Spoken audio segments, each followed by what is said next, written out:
Hello and welcome back to the channel. I'm in North Wales. Well, I'm in Llandudno to be precise. If you have a little spin round, like you see the mountain range there, some of the frontal hotels, and of course Great Orme's Head, which is over there. I'm here to review a few hotels, but I'm gonna have a little walkabout. I don't know if this weather's gonna last. As you can see, the black clouds are coming in. Forecast is heavy rain. I'll play it by ear and see what happens. I love Llandudno, beautiful place, beautiful seaside resort. The beach is gorgeous. I love the beach itself, especially in the summer. It doesn't look right in the winter.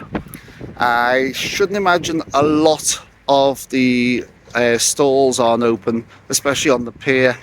The shops are probably going to be open. Weather permitting, I don't know how long this video is going to be. Hopefully I can get round as much of Llandudno shopping area and on the main streets just to show you what's going on. It is February, it is house season, it is a bit cold. Let's see what's going on.